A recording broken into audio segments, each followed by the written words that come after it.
Good afternoon, everyone. So already there will be little overlap because already how to make a slide and what are the things you should take care when you are presenting. Already it is discussed. I am specifically talking on how to present a scientific paper.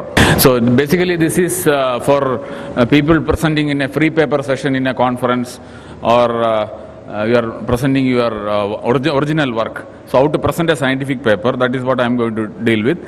Every paper will have an outline. It will have an abstract. When some paper is called for a AOS or some conference, they will ask for an abstract.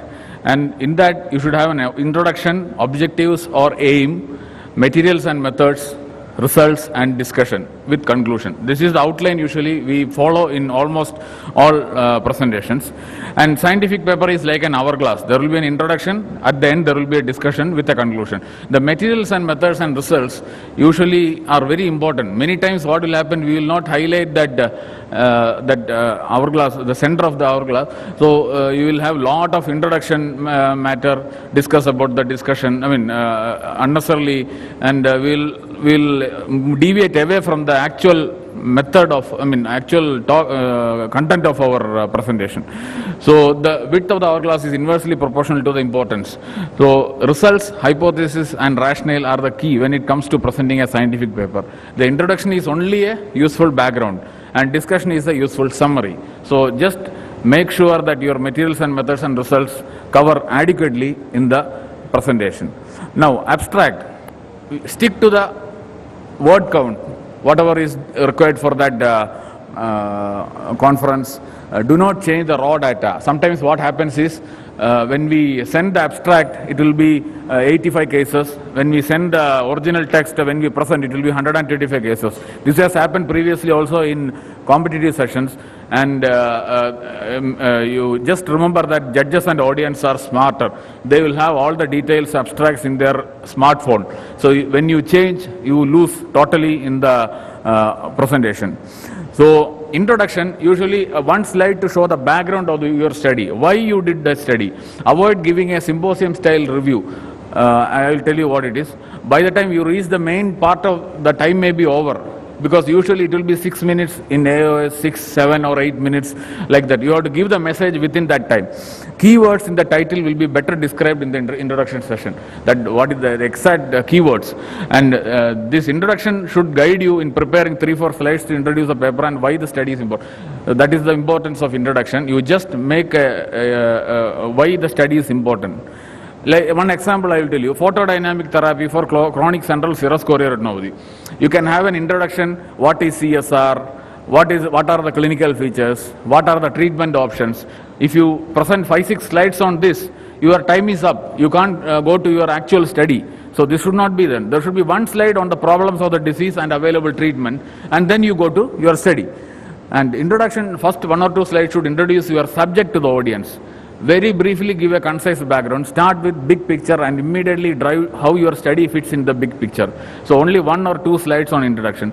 The one key difference of the talk versus the paper is that you should state your conclusions up front. So you can tell that you are going to prove that this is at the end of the paper, you are going to prove this. So you can directly go straight, right, go for the kill. That is what they call. Now objectives. Why did you do the study? What is the relevance in the current scenario? There is no point in studying 100 cases of myopic eyes to see the peripheral retinal degeneration. There is absolutely ridiculous to study all those things which are already proven. So make what is the relevance in the current scenario. That is the important thing in the objective. Make a clear and powerful beginning. Now in materials and methods, use tables. Do not give unnecessarily details which may eat your precious time. And methodology carries a good marks.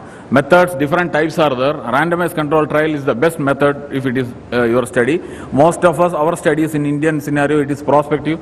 Non-randomized control trials or retrospective case series. Even though the significance in publication is less, it may be important. Case reports carry less marks. And methodology, you might include a flow chart describing the recipe of the study.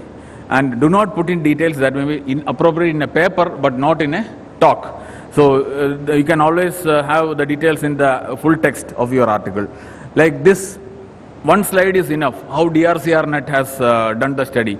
The total number of people randomized, the 4 arms are there, 1 year completion, 2 year. This one slide give you the whole gist of the study during the 2 years. So that is why one slide like this with a flow chart will give you, you don't have to talk, make too many slides. Results are extremely crucial in a paper, and statistical method should be clear and explanatory. Don't think nobody understands statistics. For only few years before it was okay, but nowadays most of the people know what is statistics. P-value, point not, and all. If you write, everyone will understand that you are just bluffing. So you have to highlight the salient features. All figures should be clearly labeled when showing figures. Be sure to explain the figure before you talk about the data. Now, statistics, do not put unnecessary chart. There is no point in putting a chart like male is to female, 43% is to 57%. This is going to help you in any, just to put a chart or a graph, don't put like this. So do not think by hearing unknown fancy names, statistical analysis or fancy statistical analysis, judges will be impressed. Now, this one, just one slide is enough to show you how DRCRnet, that 5-year data, how it is important. They have given the visual acuity in one side and the follow-up 104 weeks. So just one slide shows that ranibizumab with deferred laser gives you the best results over so many years, 5 years in a case of diabetic macular edema. This one slide is enough. So that is the importance of putting important graphs and not unnecessary things. And discussion, you can compare with current gold standard and literature and how your paper is different. You can use tables, highlight the clinical impact it will have, and strength and weaknesses can be mentioned. Don't describe too much of weaknesses. And usually, most of the free paper sessions, we see that my study is agreeing with previous study and more studies are needed for confirmation. This is the usual word that is used by most of the postgraduates or some free paper sessions. So then why you are studying? So don't use unnecessary things. Highlight your study's importance and clinical impact, and give a take-home message. At the end of the presentation, just somebody should have, okay, PDT is good for chronic CSR. Some message they should have. As a rule of thumb, you should have not more than slides than minutes allowed. So that means 20 slides for a 20 minutes presentation. Less the better. If you make too many 60 slides for 20 minutes, you will be just running around, and then the description will not, nothing will enter the head of the people listening to it. So this is just a rule. You can have little more if you are using a lot of pictures. And time management is extremely important. Control of time. Most conference presentations, interruptions are not allowed and questions are held until the end, especially scientific paper presentation in a competitive session. And general tips, show enthusiasm of your topic. Both enthusiasm and boredom are contagious. So why this, you just ask why this slide is here and talk passionately about that talk. Otherwise, everyone will sleep. Half of you are sleeping now when you are listening to this also. So you should decide whether this slide need to be here and whether it is giving any information to the audience. Keep the audience engaged and speak in short sentences and use easy to understand language. Avoid jargon. And always in any scientific paper presentation, practice, practice and practice. Even big people, top level people, they do practice before they come and do the presentation in a big audience. So always, and never do this, putting a chart like a flow chart like this. Who is going to understand what is happening? So only select a key figure and show the figure, just explain those, that's enough.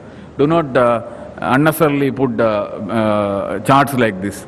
And simple colorful pictures. This is pre-treatment and post-treatment. This will have an impact in the top picture is pre-treatment, bottom picture is post-treatment. So this will have an impact in your presentation.